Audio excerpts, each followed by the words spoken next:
పాకిస్తాన్ మీద చర్యలపై పాకిస్తాన్ ఏదైతే మైదానంలో చేస్తుందో దాని మీద బీసీసీఐ సీరియస్ అయింది. రెచ్చగొట్టే విధంగా హావభావాలు ప్రదర్శించిన రవూఫ్, ఫర్హాన్ ఈ ఇద్దరు ఎవరైతే పాక్ ఆటగాళ్ళు ఉన్నారో వాళ్ళ మీద ఐసీసీకి కంప్లైంట్ చేయబోతోంది.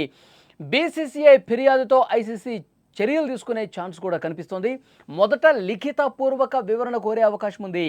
వారి సమాధానం ఆధారంగా తదుపరి చర్యలు ఉండబోతున్నాయి. భారత్ ఒక్కసారి అనుకుందంటే అది చేసేదాకా వదిలిపెట్టదు.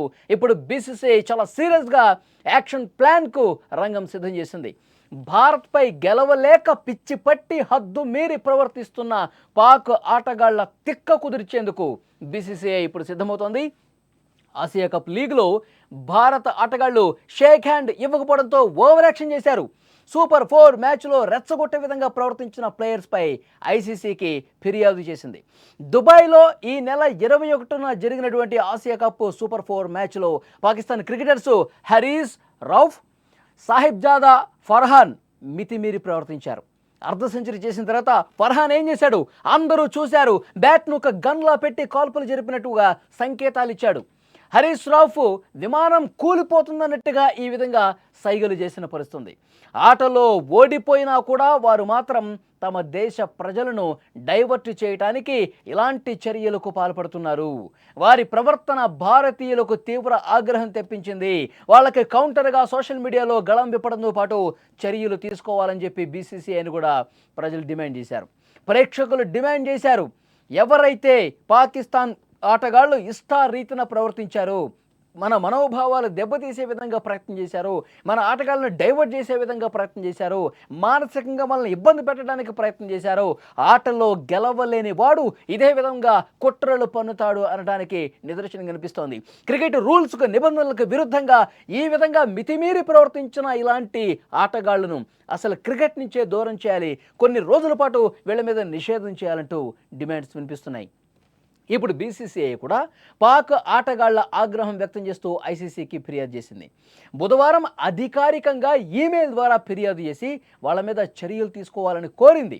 బీసీసీఐ ఫిర్యాదు మేరకు ఆ ఇద్దరిని మొదట లిఖితపూర్వక వివరణ కోరే అవకాశం ఉంది. దాని ఆధారంగా వాళ్ళు చెప్పే సమాధానం ఆధారంగా తదుపరి చర్యలు తీసుకోబోతోంది. లిఖితపూర్వకంగా సమాధానం ఒకవేళ ఇవ్వకపోతే ICC elite panel referee Richie Richardson ఎదుట వాదనలు వినిపించాల్సినటువంటి అవసరం ఉంది. మరి అంతవరకు వాళ్ళు వస్తారా? అంతవరకు వీళ్ళు సమాధానం ఇస్తారా? ఇవ్వకపోతే ఎలాంటి చర్యలు ఉంటాయో కూడా చాలా స్పష్టంగా బీసీసీఐ ఉంది. వాళ్ళ మీద ఎట్టి పరిస్థితుల్లో చర్యలకు పూనుకునే అవకాశం కనిపిస్తుంది. ఆ రకమైనటువంటి డిమాండ్ వినిపించే అవకాశం ఉంది. పాక్పై భారత్ ఫిర్యాదు చేసిన నేపథ్యంలో పాకిస్తాన్ క్రికెట్ బోర్డు కూడా భారత కెప్టెన్ సూర్యకుమార్ యాదవ్పై ఐసీసీకి కంప్లైంట్ చేసింది.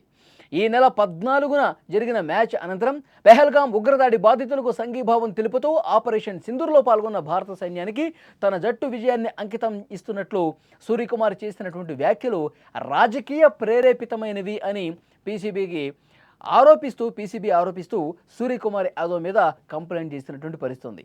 ఈ వివాదానికి ఆజ్యం పోస్తూ ఆసియా క్రికెట్ కౌన్సిల్ చైర్మన్ అలాగే PCB chief Mohsin Naqvi social మీడియాలో చేసిన ఒక పోస్టు మరింత దుమారం రేపిందని చెప్పాలి. రఫ్ చేసిన సంజ్ఞను పోలి ఉండేలా పోర్చుగల్ ఫుట్బాల్ దిగ్గజం క్రిస్టియానో రొనాల్డో విమానం కూలిపోతున్నట్లు సైగ చేస్తున్న వీడియోను ఆయన ఎక్స్లో పోస్ట్ చేశారు. పాకిస్తాన్ అంతర్గత వ్యవహారాల మంత్రిగా ఉన్నా కూడా నఖ్వీ ఇలాంటి పోస్ట్ చేయటం తీవ్రంగా చర్చనీయాంశమైనటువంటి పరిస్థితుంది. వాళ్ళు విమానం కూలిపోతుందని చెప్పి సంజ్ఞలు చేయటమే కాదు, 6-0 సంజ్ఞ కూడా చేశారు.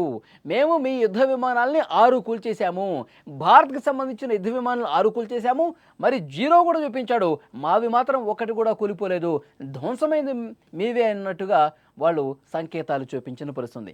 పూర్తిగా ఆటకు విరుద్ధమైనటువంటి సంకేతాలు చూపించిన నేపథ్యంలో ఆటగాళ్ల మైండ్ని డైవర్ట్ చేయడానికి స్లెడ్జింగ్ చేసినటువంటి నేపథ్యంలో వాళ్ళ మీద ఎట్టి పరిస్థితుల్లో చర్యలు తీసుకోవాల్సిందే అంటూ డిమాండ్ చేసిన పరిస్థితుంది. కానీ పీసీబీ చేసిన డిమాండ్లో అసలు ఏ మేరకు సహేతుకత లేదు అనేది కూడా అర్థమవుతోంది.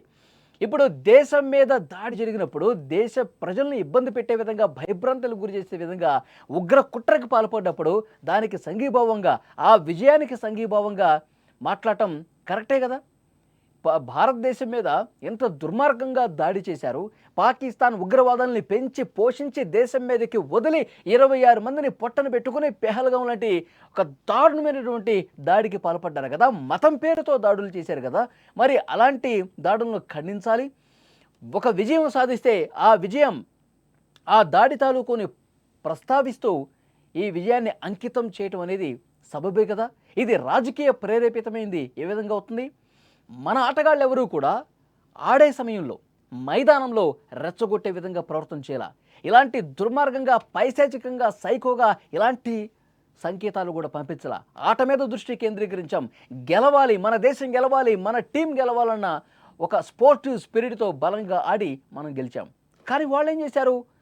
గెలవలేమని చెప్పి తెలుసు కాబట్టి, మనం భారత్తో ఎప్పుడూ కూడా గెలవలేము అని వాళ్ళకి అర్థమైంది కాబట్టి ఇలాంటి పిచ్చి చేష్టలకు, ఇలాంటి వికృత చేష్టలకు, ఇలాంటి దుర్మార్గమైనటువంటి మనస్తత్వంతో వాళ్ళు సంకేతాలు చూపించారు. కాబట్టి వీళ్ళని ఇలాగే వదిలేస్తే, వీళ్ళని అచ్చోసిన అంబోతుల్లాగా మైదానంలో వీళ్ళు ఏది చేసినా అలా గాలికి వదిలేస్తే వీళ్ళు పెచ్చుమీరిపోతారు.